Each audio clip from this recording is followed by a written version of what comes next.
시편 5편 1절에서 12절입니다. 저와 번갈아 교독하겠습니다.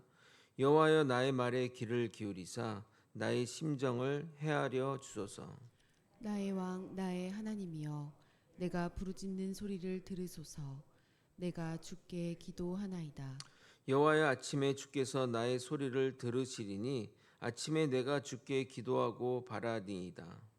주는 죄악을 기뻐하는 신이 아니시니 악이 주와 함께 머물지 못하며 오만한 자들이 주의 목전에 서지 못하리이다. 주는 모든 행악자를 미워하시며 거짓말하는 자들을 멸망시키시리이다. 여호와께서는 피 흘리기를 즐기는 자와 속이는 자를 싫어하시나이다. 오직 나는 주의 풍성한 사랑을 힘입어 주의 집에 들어가 주를 경외함으로 성전을 향하여 예배하리이다. 여호와여 나의 원수들로 말미암아 주의 의로 나를 인도하시고 주의 길을 내 목전에 곧게 하소서.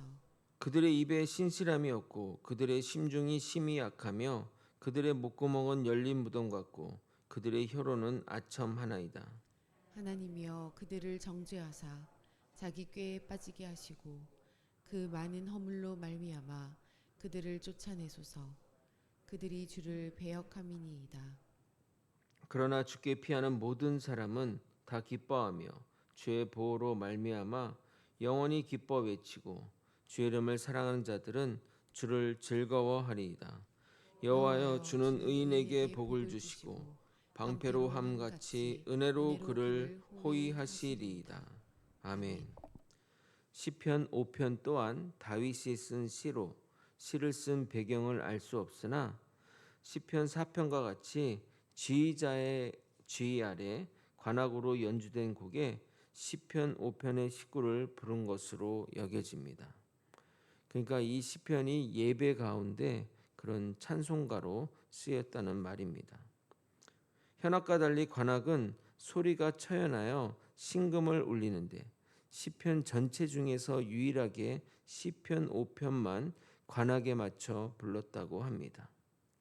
학자들은 시편 5편이 3편 4편과 마찬가지로 압살론의 반역 가운데 쓰여진 시로 추정하며 환난 가운데 주님의 보호하심을 바라는 시인의 마음을 잘 전달하고 있다고 평가하고 있습니다. 오늘도 여러분과 함께 시의 전반적인 내용을 살펴보고 그가 하나님께 무엇을 간구하는지 그리고 그의 궁극적인 바람은 무엇인지 살펴보도록 하겠습니다.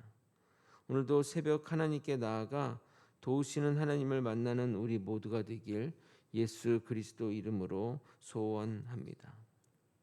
시인은 심각한 위기 상황이 있는 것 같습니다.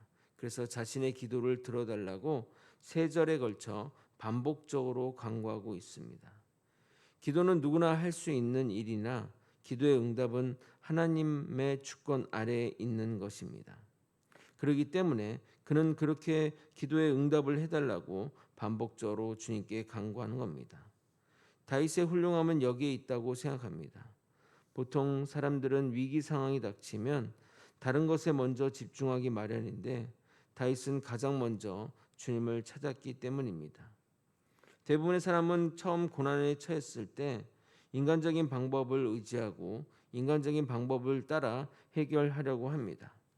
그러나 모든 인간적인 소망이 사라지고 나서야 하나님을 붙들게 됩니다. 그런데 다윗은 왜 이런 믿음이 있는 것일까요? 처음부터 다윗이 이렇게 믿음이 좋았던 것은 아니었습니다. 다윗이 젊은 시절 사울에게서 도망 다닐 때 주님의 도우심을 경험했기 때문입니다. 즉 선치적 경험이 그의 믿음이 되었고 고난이 닥쳤을 때 주님을 가장 먼저 붙들었던 겁니다. 제가 좋아하는 찬양의 가사 중에 이런 가사가 있습니다. 주님과 같이 내 마음 만지는 분은 없네. 오랜 세월 찾아 난 알았네. 내겐 주밖에 없네. 물론 찬양의 가사의 결론은 주님밖에 없다는 그런 아름다운 결론이지만 왜 오랜 세월이 지나서 이 사실을 우리는 아는 것일까요?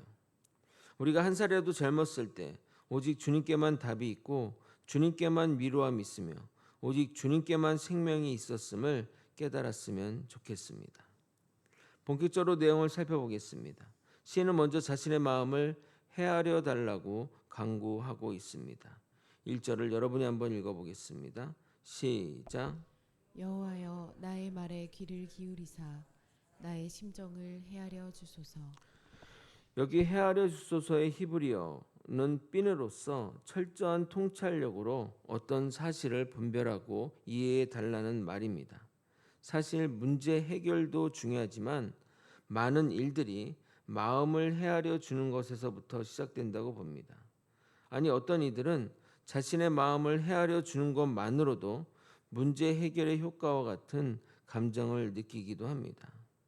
저는 목회자로서 가장 중요한 성품 중 하나가 남의 감정을 잘 헤아리는 것이라고 생각합니다. 남의 감정을 헤아리지 못하는데 사역을 하게 되면 그의 약물이는 참 힘들 것이라는 생각이 듭니다. 물론 모든 이가 궁극적으로는 사람의 헤아림보단 하나님으로부터 헤아림을 받고 위로를 받아야 하지만 목회자가 중간에서 그 역할을 해야 하는 것이 현실이기에 반드시 필요한 덕목이라 생각합니다. 두 번째로 시인은 기도하며 자신의 부르짖는 소리를 들어달라고 간구하고 있습니다. 2절입니다. 나의 왕 나의 하나님이여 내가 부르짖는 소리를 들으소서. 내가 주께 기도하나이다. 1절이 자신의 마음을 만져달라고 자신의 마음의 상태를 헤아려 달라는 것이라면 2절은 기도에 응답해 달라는 것이라 하겠습니다. 이것이 왜 중요하냐? 마음을 만져주는 것은 다른 종교에서나 심리 치료를 통해서도 얻을 수 있습니다. 많은 이들이 법륜 스님의 직문직답을 통해 위로를 받고 또 심리 치료를 통해 마음의 문제만을 해결합니다. 그러나 그것은 거기까지입니다. 인간이 만든 종교는 결코 문제 해결을 할 수 없으며 심리 치료만으로 궁극적인 상황은 해결시키지 못합니다. 잠시는 문제가 해결되는 것 같지만 그 문제로 인해서 계속 마음의 불편함이 이어오기 때문에 결국은 문제가 해결이 되어야 마음의 문제도 궁극적으로 해결이 되는 겁니다. 그러므로 만물의 주관자이신 하나님만이 이 상황과 이 문제들을 역전시킬 수 있는 겁니다. 3절을 여러분이 한번 읽어보도록 하겠습니다. 시작. 여호와여 아침에 주께서 나의 소리를 들으시리니 아침에 내가 주께 기도하고 바라리이다. 여호와여 아침에 주께서 나의 소리를 들으시니 라고 하니 읽기에 따라 오해가 될 수 있습니다. 무슨 말이냐면 하나님이 아침에만 응답하시는 것으로 비춰질 수 있기 때문입니다. 그러나 다윗이 말하고자 하는 의미는 하루를 시작하며 주님과 만나는 일을 가장 앞세워야 함을 나타내고 있는 겁니다. 여기 계신 성도님들은 하루의 시작을 기도로 시작하고 말씀 듣는 것으로 시작하니 얼마나 좋은 신앙 습관을 가지고 있느냐 생각됩니다. 이 좋은 신앙의 습관을 후손들에게도 전달하여 한국교회의 아름다운 전통으로 계속 이어나갔으면 좋겠습니다. 최근에 새로운 교회들이 새벽 예배를 없앤다고 하는데 저는 새벽 예배는 목회자이지만 새벽 예배는 꾸준히 우리 한국교회가 받들어 섬겨야 할 그런 사역이라 생각합니다. 이어지는 4절부터 6절은 하나님이 어떤 분이신지를 나타내는 표현입니다. 하나님은 악을 싫어하셔서 악이 잠시도 당신과 머물 수 없게 오만한 자와 악을 행하는 자를 미워하시고 거짓말하는 자를 멸망시킬 것입니다. 또한 하나님은 폭행 및 살인하는 자를 또 남을 속이는 자를 싫어합니다. 이런 하나님의 성품을 아는 자는 죄를 멀리하고 죄를 짓더라도 조속히 회개하며 악을 행하는 자와의 관계를 끊어버리는 겁니다. 저는 하나님의 이런 선을 사랑하는 성품이 하나님의 가장 중요한 성품 중 하나라고 생각합니다. 물론 죄인을 용서하는 긍휼의 성품이 뒤를 따르지만 선을 사랑하기 때문에 죄인도 용서할 수 있는 겁니다. 선을 사랑하지 않으면 누가 자신에게 악을 행하는 죄인을 용서할 수 있겠습니까? 그러니까 우리가 누구를 용서할 수 있다는 것은 주님이 내 안에 있다는 것이고 그리고 선을 사랑하기 때문에 가능한 일이라 하겠습니다. 이런 주님의 성품에 힘입어 우리는 주의 보좌로 나아갈 수 있는 겁니다. 7절을 읽겠습니다. 오직 나는 주의 풍성한 사랑을 힘입어 주의 집에 들어가 주를 경외함으로써 성전을 향하여 예배하리이다. 즉 우리가 성전에 들어갈 수 있는 것은 주님의 풍성한 사랑을 힘입어서 나아갈 수 있는 겁니다. 여러분의 집을 한번 상상해 보십시오. 매일 여러분을 기다리며 반겨주는 남자의 경우는 아내와 자녀들이 있기에 집으로 가는 길이 행복한 것입니다. 그런데 만약 집안에 맨날 싸움이 끊이지 않고 자녀들은 제멋대로이고 난장판이라면 집이라도 가고 싶지 않을 겁니다. 저는 여러분이 교회로 오는 길이 행복하셨으면 좋겠습니다. 은혜가 넘치고 주의 풍성한 사랑이 가득하고 예배가 의무가 아닌 기쁨으로 나아가는 곳이 되었으면 좋겠습니다. 그런데 그 예배는 저희 목회자만의 힘으로는 안 됩니다. 만약 저의 목회자의 힘만으로 된다면 그것은 인위적인 것이지 어찌 하나님의 전이라 하겠습니까? 여러분이 예배를 사모하는 마음, 주를 향한 갈급한 마음으로 나올 때 더 큰 하나님의 은혜를 부어 주시는 것입니다.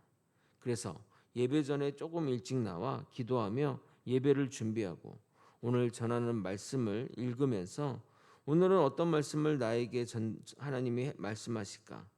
또는 한 주간이나 나의 어제 무슨 잘못을 했는지 회개하는 마음으로 또 기도하며 예배를 참석한다면 분명한 특별한 은혜가 여러분에게 주어질 것입니다. 그런데 예배를 시작하고 허겁지겁 달려와 뒷자리 없어 어정쩡하게 앞으로 와서 눈치 보며 예배 드린다면 은혜 받기는 쉽지 않을 것입니다. 다윗은 하나님이 자신의 기도에 응답해 달라고 간구한 다음 하나님이 어떤 분인지를 고백한 후 주의 보좌로 나아가 주를 경배하겠다고 말하였습니다. 그리고 드디어 8절부터는 다윗이 진정으로 바라는 것을, 즉 간구의 내용을 주님께 아뢰고 있습니다.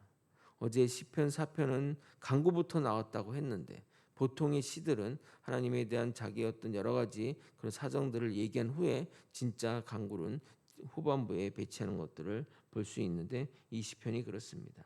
여러분이 8절을 한번 읽어보도록 하겠습니다. 시작. 여호와여 나의 원수들로 말미암아 주의 의로 나를 인도하시고 주의 길을 내 목전에 곱게 하소서. 다윗은 주의 의로 인도함 받기를 원하는데 그 이유가 나의 원수들로 말미암아라고 말하고 있습니다. 이 말은 원수들로부터 자신을 보호해 달라는 단순한 의미가 아니라 원수들 보는 앞에서 보호함으로 인해 적들에게 하나님의 존재감을 드러내 달라는 것입니다. 마치 드라마에서 주인공이 불량한 사람들과 사소한 다툼으로 인해 경찰서에 가게 되었는데 갑자기 변호사가 나타나서 도련님 걱정하지 마십시오. 이 일은 제가 알아서 하겠습니다. 라고 하며 남자 주인공을 보호하는 상황과 비슷하다 하겠습니다. 그러니까 말하고자 하는 바는 공경에 처한 다윗은 자신에게 하나님의 구원의 길을 열어주시고 축복된 길로 가게 하려는 간구를 주님께 올려드리는 것인데 그 길을 적들 앞에서 보여달라는 겁니다. 이어서 다윗은 자신이 주님으로부터 보호받는 것을 넘어 악인이 어떤 자인지를 고발하고 있습니다. 그 고발하는 이유는 그들을 심판하는 것에 정당성을 얻기 위해서입니다. 그들의 입술은 신실함이었고 마음에 악이 가득하고 입을 열면 썩은 냄새가 나며 아첨과 죽이는 일만 하는 자들이기에 그들에게 심판이 집행되기를 촉구하는 겁니다. 그것이 다윗이 진정으로 바라는 소망인 것입니다. 10절입니다. 하나님이여 그들을 정죄하사 자기께 빠지게 하시고 그 많은 허물로 말미암아 그들을 쫓아내소서. 그들이 주를 배역함이니이다. 마지막으로 다윗은 시를 마무리하며 주께 피하는 자가 누리는 복과 그들에게 베푸시는 하나님의 보호하심을 이야기하고 있습니다. 주께 피하는 자는 주님이 우리의 방패가 되어 보호하시고 은혜로 돌보실 것입니다. 마지막 10절과 12절을 읽고 설교를 마치도록 하겠습니다. 함께 읽겠습니다. 시작. 그러나 주께 피하는 모든 사람은 다 기뻐하며 주의 보호로 말미암아 영원히 기뻐 외치고 주의 이름을 사랑하는 자들은 주를 즐거워하리이다. 여호와여 주는 의인에게 복을 주시고 방패로 함같이 은혜로 그를 호위하시리이다. 아멘. 말씀을 정리하겠습니다. 시편 5편은 의인과 악인을 구분하고 그 의인을 하나님의 보호 아래 또 악인은 하나님의 심판 안에 있음을 명확히 보여주고 있습니다. 악인과 의인의 운명이 갈리는 이유는 우리의 심판주 하나님이 공의의 하나님, 의의 하나님이시기 때문입니다. 다윗은 압살롬의 반역이라는 극한 상황에서 주의 도움을 부르짖지만 불안해하지 않는 이유는 과거 자신이 사울을 피해 도망다닐 때 하나님이 자신을 돌보신 기억이 있기 때문입니다. 그래서 이번에도 주 안으로 들어감으로써 주의 보호하심으로 구원받게 될 것을 확신하는 겁니다. 우리 모두 다 이러한 경험들이 여러분 삶 가운데 있으실 겁니다. 그러므로 환난 때에 주님이 베푸신 은혜를 생각하며 주님께로 나아가는 우리 모두가 되길 예수 그리스도 이름으로 축원드립니다. 아멘. 기도하겠습니다. 하나님 아버지, 하나님이 우리에게 베풀어 주신 그 은혜에 의지하여 그 풍성한 사랑을 힘입어 주님 앞에 나아가는 우리가 되게 도와주시옵소서. 아버지, 이러한 사실을 오랜 세월이 지나 깨닫지 않게 도와주시고 젊은 시절 하나님과 좋은 관계 속에서 하나님이 주시는 그 복을 누리는 우리 모두가 될 수 있도록 역사하여 주시옵소서. 주께 피하는 자는 주의 도우심을 받으며 주의 방패와 같은 아버지 하나님의 은혜를 누리게 될 것입니다.